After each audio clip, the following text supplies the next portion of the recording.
Hello, my name is Matthew, and months ago, Steve Donahue and I were reading The Vampire Lestat by Anne Rice. It was part of our little book club, our book series, and I never made a final concluding recap of the whole book.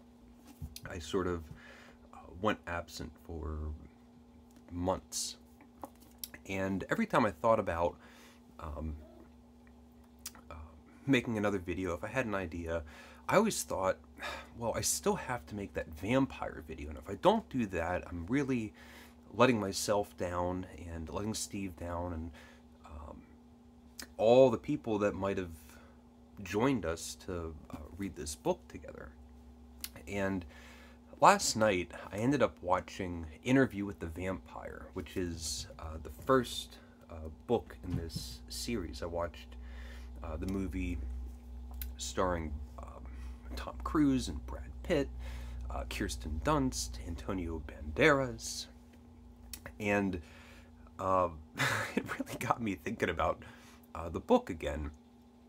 The movie was surprisingly mundane. I found it boring. All of the most interesting aspects of vampire life and vampire culture and lore was just completely absent from the movie. I've never read the book, so I don't know if it's indication of the quality of the book or an indication of how it was adapted.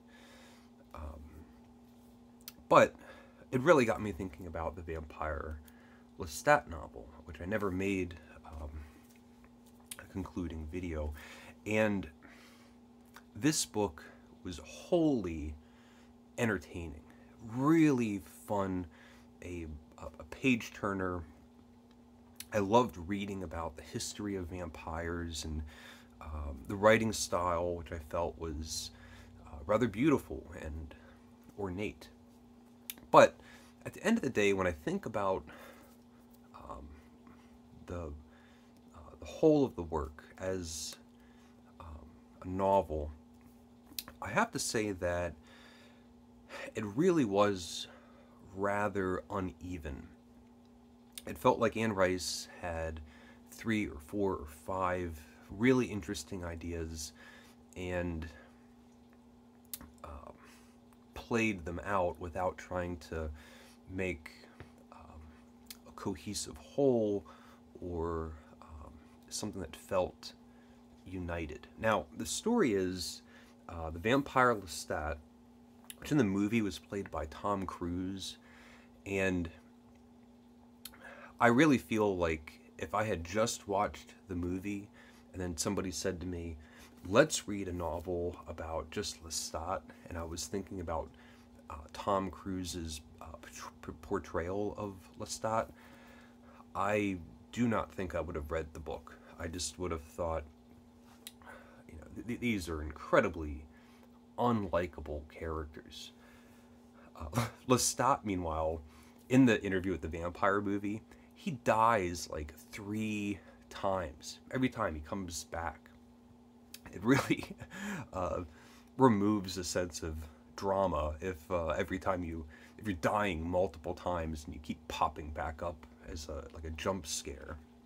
I found it wearisome and kind of annoying.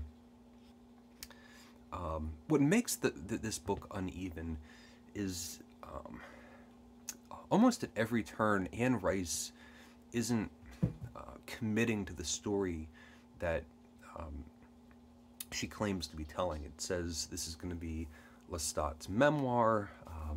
It has these kind of nested storytelling devices. So it's Lestat in the 1980s. The story, the novel bookends, begins in the 1980s. We go back to the storytelling portion at the very end of the book, back in the 1980s. But we get these like side stories. It's Lestat in the 1980s, telling his story back in the 1800s or whatever it was. But then when we meet these other vampires, we'll then have these like little miniature memoirs spliced into the story. And then the internal logic of this world is also faulty. At the very beginning of the book, we hear that vampirism is really this cult-like, zealous, fanatical religion, where if you are a vampire, then you are a part of a coven of vampires, and there's a head vampire, and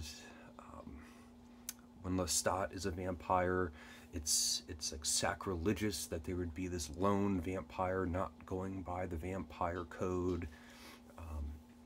But then a while later, when that part of the narrative is no longer important, we find out that there's all sorts of vampires that are just living on their own, doing their own thing, and nobody cares about them. My favorite part of the book was these monstrous, godlike, ever-ancient vampires. And it was like a husband and wife that have lived so long and become so powerful that they are these immobile statues, these statuesque figures. There's a vampire, I can't remember his name, but he watches after them because they don't move. But if they did, they would be the most powerful beings on the planet. And we have this caretaker watching over these ever-ancient vampires. One of the things that I thought was kind of hilarious and also bordering on silly was this story device about how we're in the 1980s, and then we're in the 1800s, and then we're in the Middle Ages, and then we're in Roman times, and Greek times, and ancient Egypt. And the idea is that it's becoming more and more impressive about these vampires that have been living for hundreds of years. At first we're told vampires can only live a certain amount of time, and then we find out that they can live for centuries, and then they can be immortal. It's another example of it being internally inconsistent. But we hear about vampires that have lived even more ancient times, back to this like supernatural, biblical idea of an eternal past. And I can't remember their names because it's been so long, but those vampires I found, the statuesque, godlike vampires, I found them so fascinating. The story is uneven and it's rocky. Each portion is very entertaining. It's just when I think about the whole thing, it felt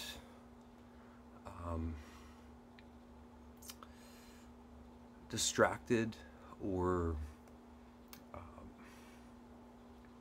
unedited. It could have been kind of reined in a little bit more. Unfortunately, the weakest part of the novel for me was in the end, and then also by extension the very beginning. So it's bookended with Lestat in the 1980s, not just retelling his story, but wanting to be in a rock band.